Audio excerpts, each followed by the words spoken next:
ओम नमः शिवाय। शिवमहापुराण अध्याय 22। शिवनैवेद्य आणि बिल्व महात्म्य।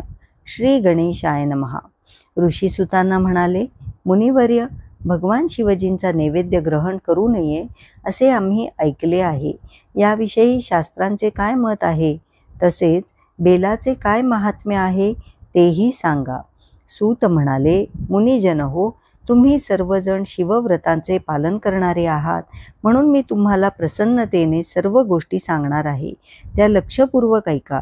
जो भगवान शिवजींचा भक्त आहे, अंतर्बाह्य पवित्र आहे, निर्मळ आहे, उत्तम व्रतांचे पालन करणारा आणि दृढ निश्चयाने युक्त आहे, त्याने शिवजींचा नैवेद्य अग्राह्य आहे हा विचार मनातून काढूनच टाकावा. त्याने शिवनैवेद्य अवश्य भक्षण करावा. शिवनैवेद्याचे महात्म्य काय सांगू?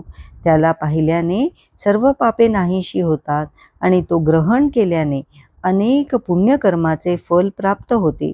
शिवनैवेद्य ग्रहण करून शिव सायुज्यता प्राप्त होते. ज्या घरात शिवप्रभूंना नित्य नैवेद्य दाखवला जातो ते घर अतिशय पवित्र असते. ते इतर घरांनाही पवित्र करते.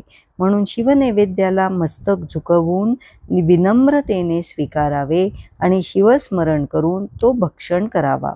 जो मनुष्य त्यास अग्राह्य मानून घेत नाही व खात नाही तो महापापी नरकातच पडतो.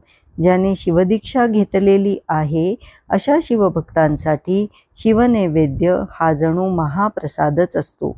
परंतु ज्यांनी अन्य देवतांच्या उपासनेच्या दीक्षा घेतलेल्या आहेत आणि त्यांना शिवभक्तीही प्रिय आहे अशा सर्व भक्तांना शाळीग्रामलिंग, रसलिंग म्हणजे पारदलिंग, पाषाणलिंग, रजतलिंग, स्वर्णलिंग, देवतांनी व सिद्धांनी प्रतिष्ठित केलेले लिंग, केशर निर्मित लिंग, स्फटिकलिंग, रत्नलिंग या सर्वांमध्ये आणि समस्त ज्योतिर्लिंगांमध्ये विराजमान असलेल्या भगवान शिवजींच्या नैवेद्याचा लाभ झाला तर तो ग्रहण केल्याने त्यांना चांद्रायण व्रताचरणा इतके पुण्यफल प्राप्त होते.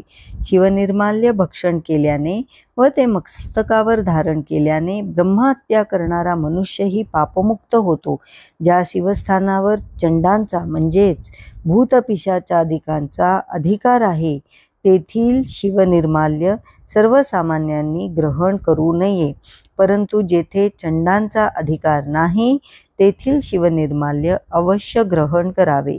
बाणलिंग, लोहनिर्मित लिंग अर्थात स्वर्णादी धातुमय लिंग, सिद्धलिंग अर्थात सिद्धाने स्थापन केलेले किंवा ज्याच्या आराधनेने कोणाला तरी सिद्धी प्राप्त झालेली आहे असे लिंग, स्वयंभूलिंग या सर्व लिंगांमध्ये चंडांचा अधिकार नसतो.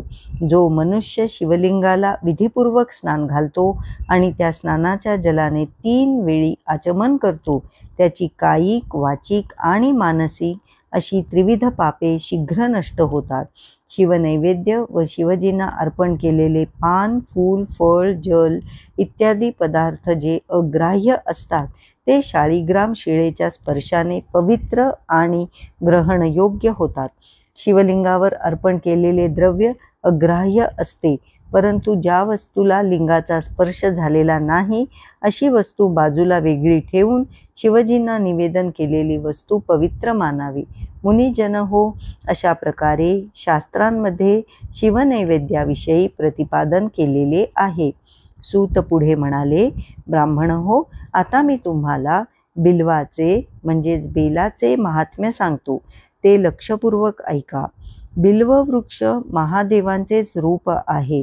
देवांनीही त्याची स्तुती केलेली आहे. त्याचे महात्म्य फार थोर आहे. सर्व लोकांमधील जेवढी प्रसिद्ध पुण्यतीर्थे आहे ती बेलाच्या मुळामध्ये सूक्ष्म रूपाने निवास करतात.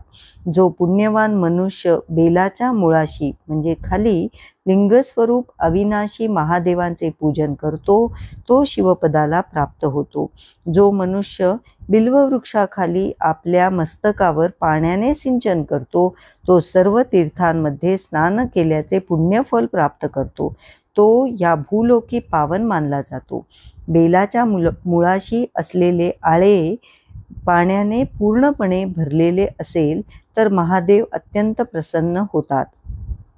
जो मनुष्य गंध व पुष्पादिकांनी बिल्वमुळाचे पूजन करतो त्याला यालोकी उत्तम सुख आणि उत्तम संतती प्राप्त होते. शिवलोकी उत्तम गती लाभते. जो मनुष्य बिल्वमुळाशी भावभक्तीने दीप आणि दीपमाला प्रज्वलित करतो तो तत्वज्ञानाने संपन्न होऊन भगवान महेश्वरांशी एकरूप होतो.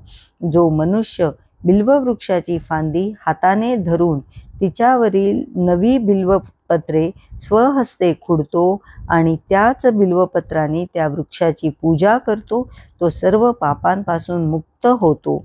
जो मनुष्य बिल्ववृक्षाखाली शिवभक्ताला भक्तिपूर्वक भोजन देतो त्याला कोट्यावधीपट पुण्यफल मिळते. जो मनुष्य बिल्ववृक्षाखाली शिवभक्ताला खीर आणि घृतयुक्त अन्न देतो त्याला कधीही दारिद्र्य येत नाही. ब्राह्मण हो, अशा प्रकारे मी शिवलिंग पूजनाचे सांगोपांग वर्णन केले आहे. पूजकांचे 2 प्रकार आहेत, प्रवृत्ती मार्गी आणि निवृत्ती मार्गी. प्रवृत्ती मार्गी म्हणजे सकाम भक्तांसाठी पीठपूजा ही या भूलोकी सर्व अभिष्ट कामना पूर्ण करणारी म्हणून प्रख्यात आहे. प्रवृत्त पुरुषांनी ज्ञानी पुरोहितांच्या मार्गदर्शनानुसारच यथाविधी शिवपूजन करावे. अभिषेक करून भातासहित महानैवेद्य समर्पित करावा. पूजेनंतर शिवलिंग बंद पेटीत सुरक्षित ठेवून घरातच शुद्ध स्थानी वेगळे ठेवावे. निवृत्ती मार्गी उपासकांनी आपल्या हातावरच शिवपूजन करावे आणि भिक्षेतून प्राप्त झालेल्या अन्नाचाच नैवेद्य दाखवावा. निवृत्त पुरुषांसाठी सूक्ष्मलिंगच उत्तम आणि श्रेयस्कर होय. त्याचे विभूतीने पूजन करावे आणि विभूतीचाच नैवेद्य दाखवावा. पूजेनंतर ते लिंग आपल्या मस्तकावर धारण करावे. अध्याय 22 समाप्त. ओम नमः शिवाय.